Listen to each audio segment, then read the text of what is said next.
Hello friends, and welcome back to A Bridge by Alpal.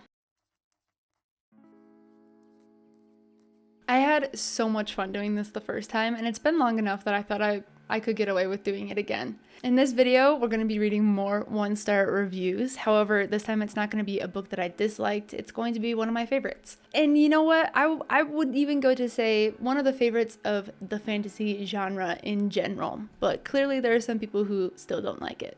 And I'm sure you already saw in the thumbnail, but that book is The Hobbit by J.R.R. Tolkien. Looking up the reviews for this one was actually really fun because I don't feel like I have my sense of self rooted in The Hobbit. I love it. It is genuinely one of my favorites, but it's not like if someone told me that The Hunger Games was bad, I would take that personally. Hobbit isn't like that. Also, reading through some of them, they're not wrong. They're not all wrong. So they make good points. However, I do feel like the majority of the reviews are missing the larger point of The Hobbit and Middle Earth as a whole. Okay, let's jump into it. Our first review was written in 2020, but it does say that they had read it 2 years prior to writing this, so in 2018. And this is by Chad. I know, it's an absolute classic. How can I possibly hate this book? Well, because it's boring as all. I probably read it around 2 years ago now, and at this point, I pretty much can't remember any of the plot points. I think there's a dragon involved, a ring, and at some point, they go in some mines. I can't remember because it's such an immensely forgettable book. It might have been more memorable had it not been about 10,000 pages long, but unfortunately, it was. It might just be because of the fantasy names, but I also can't remember the name of a single character, save for Bilbo and Dumbledore. Oh, wait, I mean Ganondorf. If you want a non-spoilery example of quite how boring it is, there is a more than page-long sequence which just explains what happens to the horses they rode in one scene after they left them at the inn. I wasn't worried whether they had a happy life after they turned up in the book for approximately half a page, but luckily any potential worries were assuaged. This also serves as further damnation of the book, as that's about the only scene I can remember. I think there's also one where they blow smoke rings. Finally, it's just painfully dated now, by which I mean it would certainly not pass the Bechdel test, as I don't believe a single female character is mentioned in the entire book. Maybe Bilbo's mother, and that's it. In summary, feel free to love this book or whatever, but I'd add it to my worst books I've ever read list. I am going to butcher the name of this reviewer. This was written in 2022 by Mritika. This is the worst book to possibly read. Out of all the books you could read, why on earth would you read some book from the 1900s? It is slower than the last hour at school. It is impossible to read more than 4 sentences without throwing it away and crying at this atrocious piece of literature that English teachers fawn over. I have gone through several severe mental breakdowns and tantrums of how frustratingly hard it is to get through one page. It was a waste of my time. Would never recommend it to other people, and I do not care if old, musty, crusty, dusty, rusty English teachers love it. People should read the back of shampoo bottles rather than read this horrendous book. It will leave you traumatized for the rest of your life. It would bring me joy to see this book burning in the fiery pits of hell, while Satan watches over with a smile plastered on their face. I expected it to take me on a fulfilling, breathtaking adventure. I was expecting to have read a descriptive writing piece that would actually take me to the Middle Earth. This was one of the most disappointing books in the world. If my parents read this, they would be more disappointed in this than me. That says a lot, as I am the biggest disappointment to ever exist. In fact, I would know a lot about this book as I'm reading it for the 4th time this year in my English class. You should not read this book. I'm including this one only because I took the briefest bit of German in high school, and it was enough for me to read this. To be fair, a lot of similar words to English in this one. It says, this book is a candidate for my flop of the year. I find the writing, and I'm going to assume that means frustrating, but I will be looking that up later. And the protagonist is absolutely not, I would assume absolutely not my favorite. I also don't understand the last sentence, but if I had to guess, I don't understand. Yeah, no. And now that I've done that, let's look this up. Okay, this book is a strong contender for my flop of the year. I find the writing style terrible, and the protagonists are absolutely not my cup of tea. Oh, okay, so I was close. I don't understand how this book managed to achieve such popularity. I was pretty close, you guys. I did pretty good. All right, here's one that is short and to the point, and also fairly recent, just written in 2025, the beginning of 2025, by Mono Akina. And they simply say, my prefrontal cortex is too developed for this.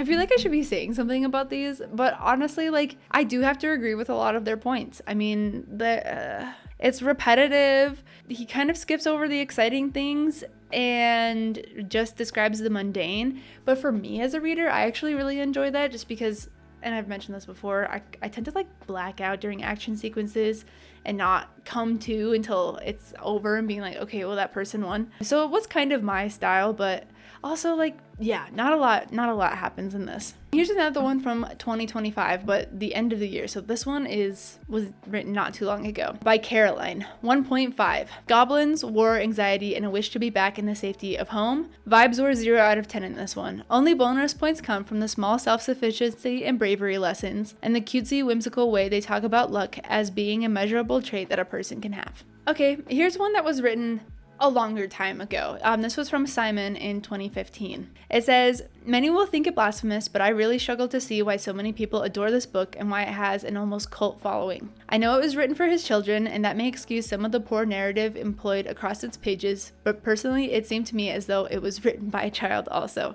That is actually probably one of the best burns I've heard about this book. I found the incessant use of rhyming names and songs scattered throughout to be thoroughly tedious, and the liberal use of poorly executed shortcuts in the storytelling to be cumbersome and quite frankly naive. Instead of finishing a chapter properly, let's just have one of the main characters fall asleep / get knocked out / disappear on an errand, get imprisoned, or have the need to gather fortitude, then either conveniently have time pass, days, weeks, or months, or have them wake up after all the action has happened, thus avoiding the need to go into detail and explain the events that happened. I'm all for fantasy fiction when it's done with intelligence and imagination, but this just felt like a poorly devised fairy tale that outstayed its welcome by about 200 pages. This one stood out to me a lot because of the way it implies that this story was written without intelligence. I think that most people would regard Tolkien as pretty smart. I mean, I like the fact that Tolkien wrote all of these books because of a fantasy language that he came up with, that he wanted to give a backstory to. It reminds me a lot of Ryan Cahill. It reminds me a lot of Ryan Cahill. The way he started writing his books was coming up with a map. Like, he wanted to create a cool fantasy map and then started thinking of like, well, what would these cultures be and what would be some stories that would happen in each of these places, and then it turned into The Bound and the Broken. And so, like, knowing the genesis of Middle Earth does not strike me as like unintellectual, and so I thought it was funny that this reviewer said that. Okay, here's one written in 2024 by Ashton. 1.9 out of 5 stars. However, they've given it only 1 in Goodreads, which I think is weird because that's way closer to 2 stars than 1. Anyway, my rating of this book is probably controversial. I think if I'd read it when I'd been really into Harry Potter, The Hunger Games, and other fantasy YA books, I would have liked it. But now at 25, I don't have that nostalgic aspect that ties me to this book. So what's my problem with it? Thanks so much for asking. I found it was long-winded and could have been shorter. If not for the audiobook, I would have died of boredom, as the writing reads more like a lullaby than an action-packed YA high fantasy. If it wasn't for book club, I would have DNF'd. And I don't want to hear any nonsense about it's an old book, of course it's a little dry, because Shirley Jackson or C.S. Lewis, both authors published within a 30-year span of this book, don't have dry writing. Sorry. I gave an extra 0.9 rating for the parts I did enjoy. My favorite part was with Gollum, Bilbo, and the ring. That was about the peak of my interest in this book, and that was, less than halfway into it? Another redeeming quality was Bilbo's character arc and development. I feel like Bilbo and I are kindred spirits. So even though it was a pretty, I mean, not scathing, but definitely didn't hold back any punches, that one ended on a cute note, and I liked that one. I feel like it's bold of them to claim that Shirley Jackson and C.S. Lewis aren't also dry. I completely agree that Tolkien's drier than either one of them. Having read both of those authors before, I would also not say that they're the most entertaining. All right, we have a review by Adam written in 2021 that says, wow, what an awfully dull story. Essentially, a group of dwarves managed to repeatedly get captured and break free before returning home. Too many characters, too many locations. The whole book was an absolute drag. I had to force myself to finish it. I also think it's funny that they just say a group of dwarves in this one, because it's literally called The Hobbit, and the focus is absolutely 100% The Hobbit. This is a pretty long one, written in 2021 by Vaclavkova. And I know I absolutely butchered that. This is the most boring book I have ever read. At first I gave it 2 stars, but a few days after I realized that there was nothing except the moon runes that I liked about this book. I get that this book is old, etc., but why is it still considered such a masterpiece today? The writing. I didn't really like the writing style. It felt so plain, boring, and impersonal, like Tolkien didn't even care if people would like it, and was just writing it like, so this happened, and then happened this. And I can't forget about the annoying songs. Why? Just why? And I can tell you why. But I won't. Nothing really happened in this book, and none of the characters really had any personality. I feel like they were all the same. And yeah, Bilbo always complains about being hungry. Oh, okay, you're hungry. I do not care. You've already said it like 1,000,000 times while walking through the woods where nothing happened. Then something happened where superhero Bilbo saved everyone because he stole the ring from Gollum. I actually have to say that Gollum is the only character I kind of liked. Also, Gandalf. Where do I begin? He is supposed to be the best wizard or something. I decay what the word is in English because I read it in Czech. And honestly, I read this book so long ago, I also don't remember what the word is. But still, there has never been anything that actually showed how powerful he is. He didn't even help them to get through the woods and was like, hey, I'm gonna be heading back now and you can die or whatever, I don't really care. Just that he's wise and strong and everyone knows him. At the start, why would he even want a lazy hobbit for this mission when he knew what hobbits are like? Now Bilbo is supposed to be cool and adventurous hobbit only because Gandalf tricked him to go on a mission and to get back some treasure. I'm not going to go into the whole music thing with Tolkien, but it was something that I studied in my Tolkien class when I was in college that I thought was super interesting. I'm sure that someone else has done a video essay on it, so you guys should go and look it up, or maybe I'll look it up and have it linked. Music and creation and mythology of Tolkien I think is really cool. This next one was written by Mark just last year, and I had to include this one because so many people brought up one of the points that I'll talk about after. Where to begin? This is the dullest book I have ever read. It takes them the best part of the year to get anything done. Also, the actually exciting parts like the massive battle or the dragon dying are half a page long, but my god, this man goes on about tunnels for multiple chapters. Like, who enjoyed this? Where are the women? I googled it and a woman is mentioned once. The word she was written twice. All I gotta say is only incels would like this book. To end, if you like this, you're mental. Get help. XOXO. Mark. So the point that showed up in a lot of reviews was the fact that there are no women. In fact, I think I've already read another review that mentioned that there's no women in this one. I mean, I read The Hobbit before I took my Tolkien class, so I still enjoyed it despite not knowing what I know now. But I think that if you know a little bit about Tolkien and his history and his life experience, you'd understand more why he was so scared to write women, which is super unfortunate. There should always be more women, but still. Do I want to end on this one or the other one? I want to end on this one. Okay, this one is being included because of the absolutely hot take that's in it. This was written in 2023 by Samantha. And they say, this was not for me. I loved the films, but the written story didn't grip me at all. They loved the films, the Hobbit films, not, I would have to assume, not the Lord of the Rings films, but the Hobbit films. And that is an absolutely wild take. All right, our next one is by James, written in 2017. And they say, I have tried to read this book about 6 or 7 times in my life. The first time was when I was about 8 or so, and I think I was put off by the way it was written. Since then, I have never made it past chapter 3 or 4. I finally decided to read the whole thing, and I wish I hadn't. The formula of the book is so repetitive. They get caught by some mystical group. Bilbo somehow saves them. They get caught by some mystical group. Gandalf turns up and saves them. They get caught again. Bilbo saves them. Repeat ad nauseum.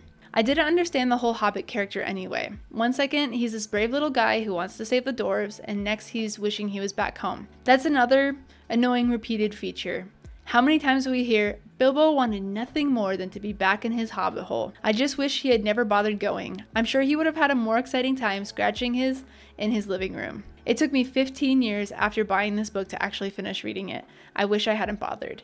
P.S. What is up with the random outbursts of songs on every other page? It's like High School Musical. I'm gonna have to look up a couple of different video essays about Tolkien and music because there is actually like a whole lore behind it.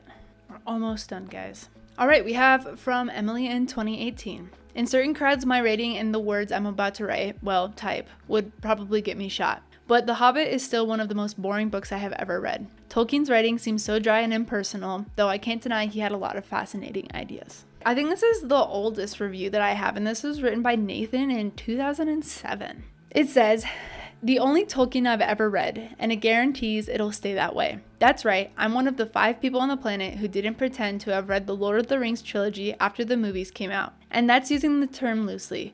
They weren't really movies, they were more like protracted fantasies for stoner geeks and people who would otherwise be making B-horror film remakes. The Hobbit wasn't a part of the trilogy, and I can only assume that it got left out because it wasn't as good as the other 3 books. Or 10. How many are written now? I can't keep track. My generation's contempt for franchises apparently only extends to Steven Seagal movies. But I digress. The Hobbit is plodding, ponderous, pretentious, and yes, perfunctory. Even the people I know who really truly did read those awful books all say The Hobbit is the weakest of the lot. Personally, I don't trust them. I think they're trying to trick me into reading one of the others, so I finally realize how utterly useless reading really is and give up on literacy altogether." That is an absolutely abysmal take on reading, Nathan, and I hope that in the nearly 20 years since you have written this review, that you've come around a little bit more on reading. And last but certainly not least, I saved what I think is the funniest review of the lot. And this was written in 2024 by Tanvi. Nothing more than just, "This book is for you if you are a grandpa." I feel a little bit vindicated that my enjoyment of these reviews wasn't rooted in also hating the book. They were just as entertaining. Okay, maybe like a touch less entertaining because I was getting so much like evil joy out of the Blade itself reviews. It's just fun. It's not fun because I also hate it. It's just fun. And you know what? Apparently other people like to be haters too, because the Blade itself 1-star reviews was one of the naturally best performing videos I've made so far. In fact, most of the time I don't enjoy being a hater, but it's so funny what people will come up with when they are just filled with vitriol. I think I used that word right. As always, thank you guys so much for watching, and if you're not already, please go check out my Instagram page and my TikTok page. I've made a fun couple of videos, and I've also posted some things that you don't see here on this channel. I will see you next week. Bye. It's feminine intuition. I have that song stuck in my head. I can't get it out. It reminds me a lot of Ryan Cat. How do I say his name? There are videos that I'm paying for views on it to try to get word of my channel out. And if you go and you look at my videos, you can absolutely tell which ones those are. But I'm not going to re-record that. Okay. My prefrontal cortex is too developed for this. It says, my prefrontal... Why am I struggling so much with prefrontal? My prefrontal cortex is too developed for this. One night when I was put in bed, stuck to on the internet, feminine intuition. That's a good song. I'm so excited for the rest of her album. I'm also so excited for Noah Kahan's new album. It's Thursday. So I think the new album drops tonight. So I'm super excited for that. I guess this was like really fitting actually, and I didn't even realize it when I put it on. It is also, by the way, definitely green, but given that I have green curtains behind me, it looks a lot more blue on camera. So